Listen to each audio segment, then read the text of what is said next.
ना डीजल चाहिए ना बिजली, फिर भी भारत की पहली हाइड्रोजन ट्रेन आखिर चलेगी कैसे? तो आइए हम इस वीडियो में पूरा आप लोगों को बताते हैं। भारत में रेलवे ने एक बड़ा और एक नया कदम उठाया है। देश की पहली हाइड्रोजन ट्रेन चलने वाली ट्रेन कोच का सफल ट्रायल कर लिया गया है। यह trial integrated coach factory ICF Chennai में किया गया। इस कोच को पहले डीजल से चलने वाली ट्रेनों में इस्तेमाल किया जाता था। इसे डेमू कोच कहा जाता है। अब इसे ऐसा बना दिया गया है, यह डीजल की जगह हाइड्रोजन गैस से चलेगा। यानी इसमें कोई नया कोच नहीं बनाया गया है, बल्कि पुराने को ही नए सिस्टम में बदल दिया गया है। हाइड्रोजन से चलने से क्या-क्या फ़ायदा होगा, इस वीडियो में हम समझने वाले हैं।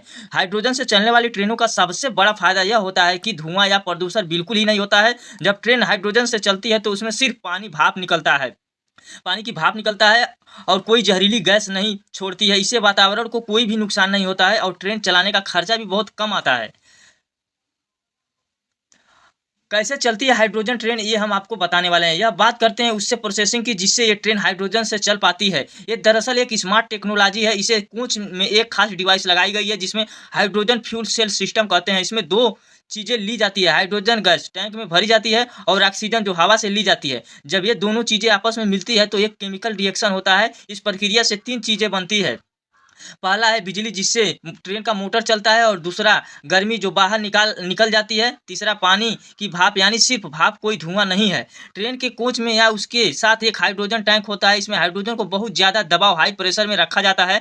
ज़रूरत के हिसाब से ये गैस से फ्यूल सेल में जाती है और वहाँ से बिजली बनाती है। इस पूरी ट्रेन में एक बैटरी सिस्टम भी होता है। जब ट्रेन को ज़्यादा पावर की ज़रूरत होती है, जैसे जहाँ चढ़ाई होती है, तो बैटरी तुरंत मदद करती है और जब पावर की ज़रूरत कम होती है तो फ्यूल सेल ही बैटरी को चार्ज करता है।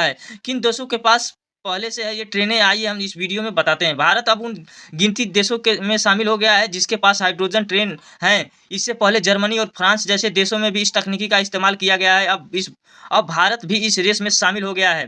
भारत के भविष्य के लिए क्यों ज़रूरी है और यह कदम क्यों उठाया गया है? भारत ने दुनिया से वादा किया है कि यह 2070 तक नेट ज़ीरो कार्बन उत्सर्जन हासिल करेगा। यानी ऐसा देश बन जाएगा जो कि जितना प्रदूषण फैलाएगा उतना ही कम भी करेगा। हाइड्रोजन ट्रेन इसी दिशा में एक बड़ा कदम है। इसे से न सिर्फ पर्यावरण की रक्षा होगी बल्कि भविष्य की ट्रेनों को चलाने में भी बहुत आसानी होगी। दोस्तों, इस तरह का वीडियो देखने के लिए हमारे चैनल को सब्सक्राइब जरूर कर लीजिएगा।